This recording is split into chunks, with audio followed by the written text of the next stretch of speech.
ইসরায়েলে নতুন করে ব্যালিস্টিক ক্ষেপণাস্ত্র হামলা ইরানের, ক্ষতিগ্রস্ত দুই পক্ষের জ্বালানি স্থাপনা। ইউনূস তার এক বৈঠকে সন্তুষ্ট উপদেষ্টা পরিষদ, জানালেন রিজওয়ানা সংলাপের মাধ্যমে সমস্যার সমাধানের আহ্বান। শপথ না পড়িয়ে সংবিধান লঙ্ঘন করা হয়েছে, অভিযোগ ইশরাকের, আবারও নগর ভবনে অবস্থান। এবং দেশে ডেঙ্গু জ্বরে আক্রান্ত 25% রোগী, উপকূলীয় জেলা বরগুনায় চিকিৎসক সংকটে বেড়েছে ভোগান্তি।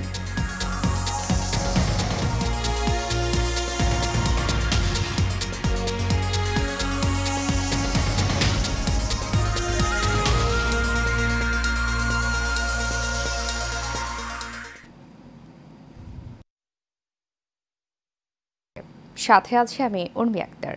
এতক্ষণ শুনছিলেন বিআরবি কেবল ইন্ডাস্ট্রিজ লিমিটেড সংবাদ শিরোনাম। এবারে চলে যাব পুরো খবরে।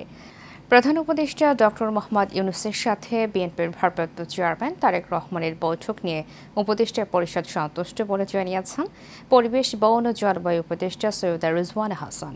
ঈদের ছুটি শেষে সচিবালয়ের প্রথম কার্যদিবসে যোগ দিয়ে তিনি কথা বলেন। কাউসার আহমেদের রিপোর্ট। টানা 10 দিনের ঈদের ছুটি শেষে প্রথম কর্মদিবসে সচিবালয়ে সাংবাদিকদের সঙ্গে বিভিন্ন বিষয়ে কথা বলেন উপদেষ্টারা।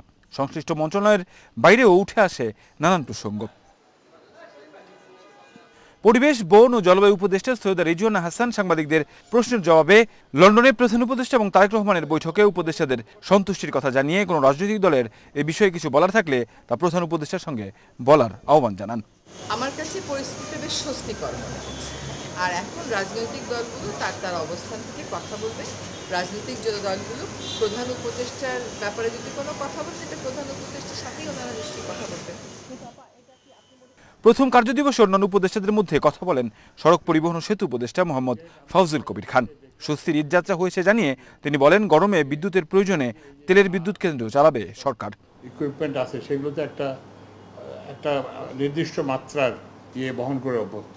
যখন এটা অনেক বেশি চাহিদা হয়েছে এবার, তো তখন এগুলোর অনেক জায়গায় বিভ্রাট হচ্ছে। তো এগুলো আমরা মোটামুটিভাবে, আমি যেখান থেকে যতটা জানতে পারছি, আমাদের সচিবরা যেখান থেকে যতটুকু জানতে পারছে, আমরা we have tried to address the issue. এছাড়া কথা বলেন স্বরাষ্ট্র উপদেষ্টা লেফটেন্যান্ট জেনারেল অবসরপ্রাপ্ত মোহাম্মদ জাহাঙ্গীর আলম চৌধুরী, মহিলা ও শিশু বিষয়ক উপদেষ্টা শারমিন এস মুর্শিদ।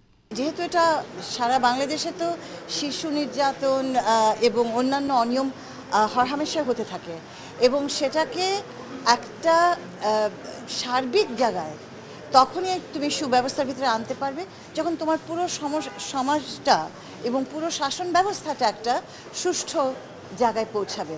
আমরা কি সেই জায়গাটায় পৌঁছাতে পেরেছি? নির্বাচনের ডেটটা তো ফিক্স করবে ইনফ্যাক্ট নির্বাচন কমিশন। ওনারা যেই সময় ফিক্স করবে, আমরা মনে হয় আমাদের আইন শৃঙ্খলা বাহিনী ওই সময় তারা প্রস্তুত। ঈদের আনন্দ শেষে রাজধানীতে ফিরে কর্মস্থলে যোগ দিয়েছেন সরকারি বেসরকারি কর্মকর্তা কর্মচারীরা। ধীরে ধীরে কর্মচাঞ্চল্যে ফিরে আসছে সচিবালয় সহ বিভিন্ন সরকারি দপ্তরে। Kawsar Ahmed, Asian Television, Dhaka.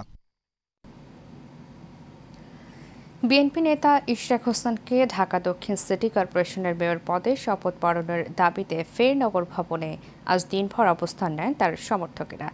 এক পর্যায়ে নগর ভবনে উপস্থিত হন ইশরাক নিজেও। এ সময় তিনি দাবি করেন, মেয়রের শপথ পড়ানো সরকারের সাংবিধানিক দায়িত্ব। স্থানীয় সরকার উপদেষ্টা সংবিধান লঙ্ঘন করেছেন। বিরতিহীনভাবে অবস্থান কর্মসূচি চলবে জানিয়ে তিনি বলেন, দৈনন্দিন সেবা তার তত্ত্বাবধানে চালু করা হবে। সর্বোচ্চ আদালতের রিট নিষ্পত্তি করে দেওয়ার মধ্য দিয়ে সকল আইনি বাধা সেদিনই অতিক্রম করা হয়ে গিয়েছে, এবং এই সরকারের উপর সাংবিধানিক দায়িত্ব এসে পড়েছে যে আমার শপথ গ্রহণ অনুষ্ঠান এটাকে সম্পন্ন করে দ্রুততম সময়ে করে বাংলাদেশের আইন, বিচার বিভাগ, সংবিধান, নির্বাচন কমিশন সহ সকল সাংবিধানিক প্রতিষ্ঠানের প্রতি সম্মান রাখবে।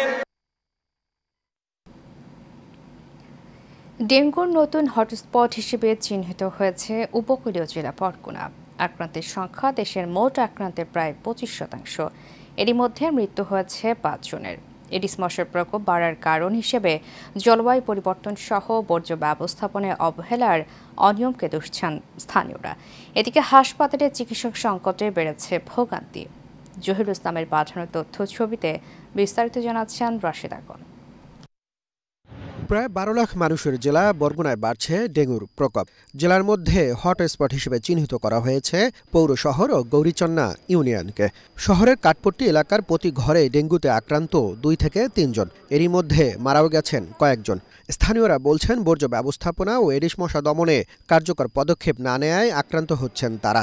ভালো জায়গায় যে আমরা চিকিৎসা দেবো ভালো থাকবো, কিন্তু এই জায়গায় আইসে দেখি যে আমরা যে জায়গায় ছিলাম তার চেয়ে এই জায়গার পরিবেশ খাই পর্যন্ত তো আয় না, আগে কাগজগুলো দেখতে হেঁটে যাইবেন, ভালো উপায় না মন্দ।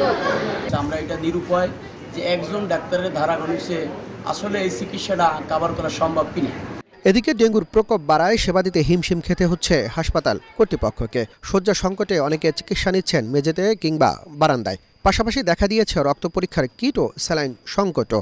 টেস্ট করলে সব বাহির দিয়ে, কালকে আমরা করছি সবসময় বাহির দিয়ে, কালকে বলছি আর বাইরে যেতে হবে না, এই জায়গায় করা যাবে 200 টাকা। তাই বলছি বাইরে 300 টাকা না, এই জায়গায় 200 টাকা, তাই তো ভালোই। এই জায়গায় আমরা করছি, পরে রিপোর্ট আসছে ভুল। সারা বাংলাদেশের মধ্যে বর্তমানে এই রোগীর সংখ্যা বেশি, এই জন্য অতি দ্রুত ঔষধ সাপ্লাই এবং কিছু ডাক্তার বাহির দেওয়া হলেও যদি এখানে আপাতত ডেঙ্গুর প্রাদুর্ভাবের কারণে দেওয়া হতো, তাহলে বর্ধমানবাসী এই ভয়াবহতা থেকে রক্ষা পেত। নানা সংকটের মধ্যে প্রয়োজনীয় সেবা দেওয়ার কথা বলছে হাসপাতাল কর্তৃপক্ষ। 250 শয্যার হাসপাতালের ভিতরে ডেঙ্গু পেশেন্টই আছে 172 জন। এখন এই পরিস্থিতিতে কোথাও কোনো রিপোর্টজনিত কিছু আসলে ঝামেলা হয়েছে কিনা আমার কাছে খবর আসেনি, আমি ব্যাপারটা দেখব। বরগুনায় জানুয়ারি থেকে এখন পর্যন্ত 1631 জন ডেঙ্গুতে আক্রান্ত হয়ে চিকিৎসা নিয়েছেন। Rashed Akon, Asian television. এই পর্যায়ে থাকছে সারা বাংলার খবর।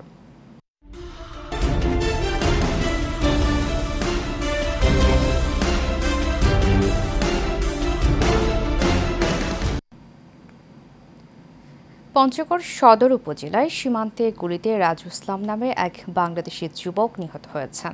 রাতে উপজেলার ঝুলিপাড়া এলাকার সীমান্তে এই ঘটনাটি ঘটে। খবর পেয়ে আজ পঞ্চগড় সদর থানা পুলিশ নিহতের বাড়ি গিয়ে মরদেহের প্রাথমিক সুরাত হাল করে ময়নাতদন্তের জন্য পঞ্চগড় আধুনিক সদর হাসপাতালের মর্গে পাঠায়। স্থানীয়দের দাবি, বিএসএফের গুলিতে ওই বাংলাদেশি যুবকের মৃত্যু হয়েছে।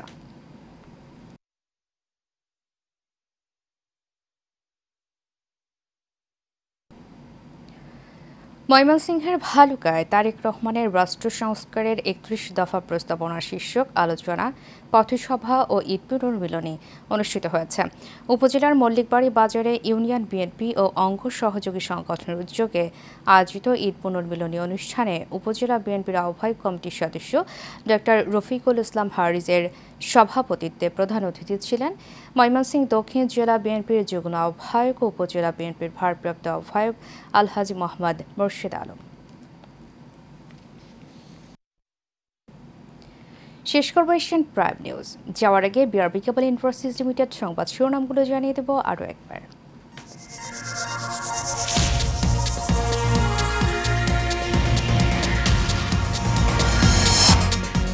ইসরায়েলে নতুন করে ব্যালিস্টিক ক্ষেপণাস্ত্র হামলা, ইরানের ক্ষতিগ্রস্ত দুই পক্ষের জ্বালানি স্থাপনা।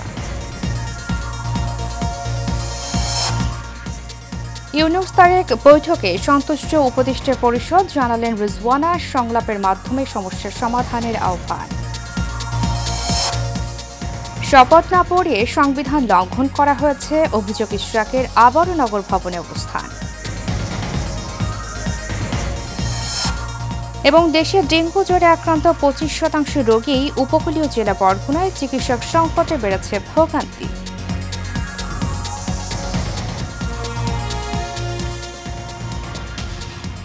এশিয়ান প্রাইম নিউজ এ পর্যন্ত। পরবর্তী সংবাদ দেখার আমন্ত্রণ জানিয়ে শেষ করছি। ধন্যবাদ সবাইকে।